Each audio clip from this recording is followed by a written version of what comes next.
जय हिंद दोस्तों, वंदे मातरम। तो फाइनली अक्षय कुमार की फाइटर नहीं, स्काई फोर्स जो है वो रिलीज हो गई। ये फाइटर तो वो ऋतिक रोशन वाली मूवी थी जिसको सिद्धार्थ आनंद ने बनाया था।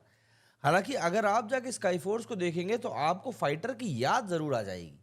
कहा तो स्काई फोर्स के बारे में ये भी जा रहा है कि भैया ये भारत की पहली एरियल कॉम्बैट दिखाने वाली मूवी है, लेकिन फिर मुझे समझ में नहीं आता कि हम लोगों ने जो फाइटर देखी थी आखिर उसमें ऐसा क्या था। खैर, सिद्धार्थ आनंद का एक ट्वीट भी निकल कर आया इस पूरे मैटर में। उन्होंने भी कुछ ऐसी ही बातें कही जिनको कि देखकर ऐसा लगा कि भैया वो भी कहीं ना कहीं अपना दुखड़ा ही रो रहे हैं। खैर, इन सब चीज़ों के बीच में अक्षय कुमार जो कि पिछले एक लंबे समय से एक अदद हिट को तरस रहे हैं, वो इस मूवी के साथ एक नई उम्मीद लेकर आए हैं। हालांकि उम्मीद के साथ साथ उन्होंने एक शगुफ्ता ये भी छोड़ दिया कि भैया लोग तो हैं आजकल मूवी देखने को तैयार ही नहीं है, ओटीटी ने उनका दिमाग खराब करके रख दिया। मतलब कलेक्शन के बारे में हम लोग बात करें उससे पहले ज़रा आपको अक्षय कुमार साहब के इस स्टेटमेंट के बारे में भी जान लेना चाहिए कि आखिर वो क्या कहना चाह रहे हैं। दरअसल हाल ही में इंटरव्यू में अक्षय कुमार से पूछा गया कि आखिर क्या वजह है कि इंडियन सिनेमा इतने मुश्किल दौर से, इंडियन नहीं सॉरी सॉरी बॉलीवुड सिनेमा इतने बुरे दौर से गुजर रहा है, क्यों बॉक्स ऑफिस पर फिल्में फ्लॉप हो रही हैं। इस पर एक्टर अक्षय कुमार कहते हैं कि बॉक्स ऑफिस पर फिल्में फ्लॉप होने का मेन कारण ओटीटी प्लेटफॉर्म की शुरुआत है।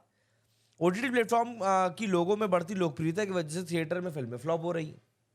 अक्षय ने पिंक विला को दिए इस इंटरव्यू में कहा कि मैं बहुत से लोगों से मिलता हूं और वो अक्सर कहते हैं कि इसे ओटीटी पर देख लेंगे। बॉक्स ऑफिस पर फ्लॉप होने का यही सबसे बड़ा कारण है।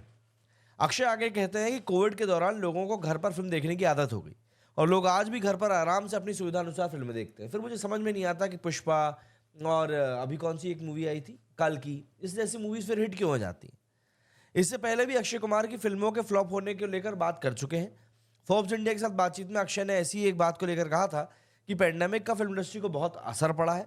लोग अब फिल्म के मामले में काफ़ी सिलेक्टिव हो चुके हैं।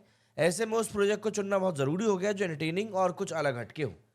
उन्होंने कहा था कि अब मैं कोई भी कंटेंट को लेने से पहले ये ध्यान रखता हूँ कि ये करंट के डिमांड के मुताबिक और थिएटर में चलने वाला हो। ऐसे में उस स्टोरी की तलाश रहती है जो ना सिर्फ लोगों को एंटरटेन करे बल्कि लोगों के साथ डीपली कनेक्ट भी करे। अब देखिए, फिलहाल स्काई फोर्स जो है ऑब्वियस सी बात है एक फौज के इर्द गिर्द घूमने वाली कहानी है।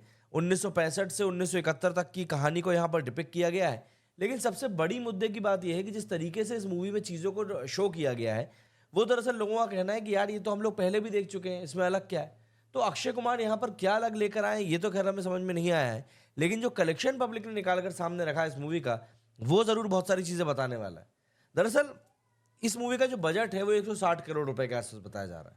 160 करोड़ रुपए का बजट, मतलब कि अगर मूवी को हिट होना है तो कम से कम 180 से 200 करोड़ तो कमाने ही पड़ेंगे।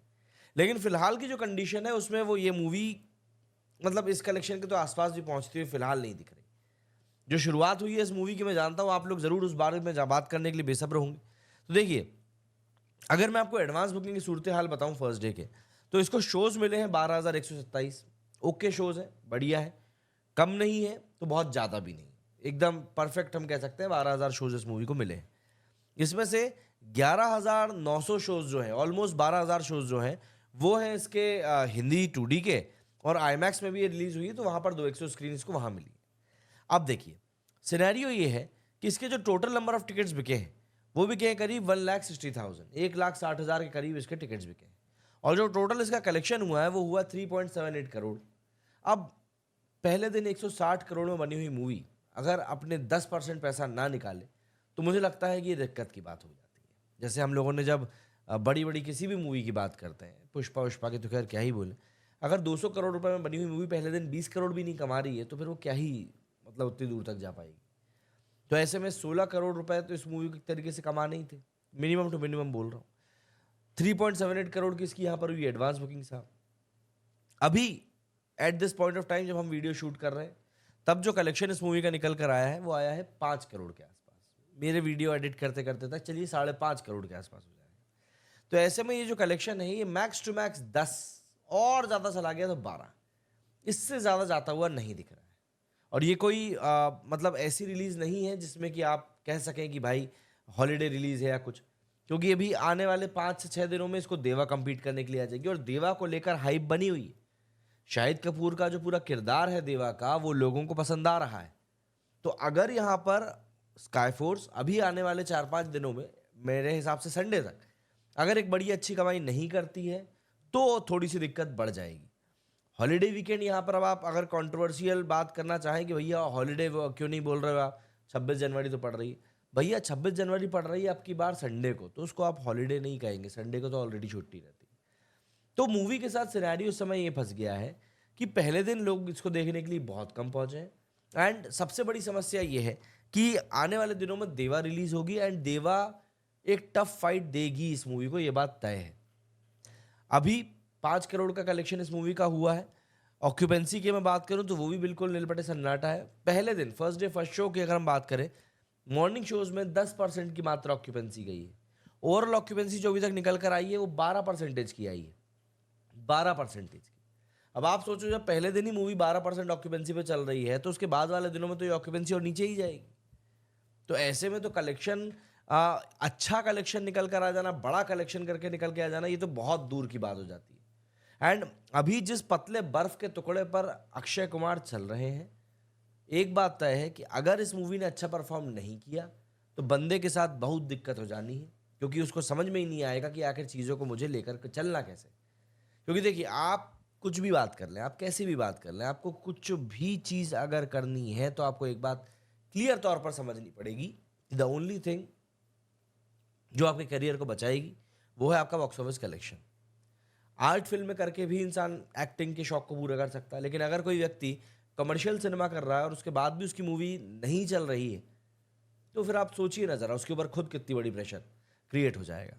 अब अगर हम लोग स्काई फोर्स के बारे में ही थोड़ी सी बात करें तो इसकी स्ट्रेंथ्स के बारे में मैं आपको बता देता हूँ, क्योंकि ऐसा नहीं सिर्फ खराब ही है। डॉग फाइटिंग सीक्वेंस जो है इस मूवी में बहुत ज़्यादा थ्रिलिंग है। डॉग सीक्वेंस मतलब डॉग फाइटिंग सीक्वेंस मतलब जहाँ पे फाइटर प्लेन्स आपस में कॉम्बैट करते हैं। इसके अलावा जो बैकग्राउंड म्यूजिक है वो बिल्कुल आपके एड्रेनलिन को पंप करने वाला है। जो विजुअल्स हैं वो काफ़ी ऑथेंटिक और पुराने दिख लगते हैं, और जो पुराने प्लेन्स का रिप्रेजेंटेशन है वो भी बहुत शानदार है। इसके अलावा इमोशनल ड्रामा जो है वो काफ़ी डिसेंट है, लेकिन कहीं कहीं पर इम्पैक्टफुल मूवमेंट्स आपको बिल्कुल देखने के लिए मिलेंगे। वीकनेस की बात करूँ, डायलॉग्स कुछ जगह पर ज़रूरत से ज़्यादा फ्लैट लग रहे हैं। इसके अलावा सीजीआई भी परफेक्ट नहीं है, कुछ जगह आपको दिखेगा कि यार इस मूवी का बजट जो है वो काफ़ी ज़्यादा कम है। वहीं अक्षय कुमार ने यहाँ पर सबसे बड़ी दिक्कत ये कर दी है कि अक्षय कुमार ने यहाँ पर बहुत ही अननेचुरल तरीके से सीन्स को शूट किया है। मतलब आपको कई सारे मौक़ों पर तो ऐसा लगेगा ही नहीं कि ये बंदा वाकई में बात कर रहा है। वो ऐसा लगता है टेलीप्रॉम्प्टर को देखकर पूरे डायलॉग्स पढ़ रहे हैं और नेचुरल फील आता ही नहीं। और एक बार अगर आपने मूवी देखते समय इस बात को पकड़ लिया तो फिर आप भूल जाओ कि आप उस चीज़ को इग्नोर कर पाओगे, फिर पूरी मूवी में आपको ये चीज़ परेशान करेगी। तो अगर आप मूवी देखने के लिए जाने का मन बना रहे हैं तो इन सब चीज़ों को थोड़ा सा कंसिडरेशन में रखिएगा। बाकी विजुअल्स मैंने आपको बताया ही, एयर फाइल कॉम्बैट के जो पूरे सीक्वेंसेस हैं वो काफ़ी शानदार हैं, विजुअल्स काफ़ी अच्छे हैं। तो अगर आप इच्छुक हैं मूवी देखने जाने के तो बिल्कुल जाइए और कमेंट करके मुझे ज़रूर बताइएगा कि आपके इसके बारे में क्या विचार है। मेरे इस वीडियो फिलहाल इतना ही। जय हिंद, जय भारत।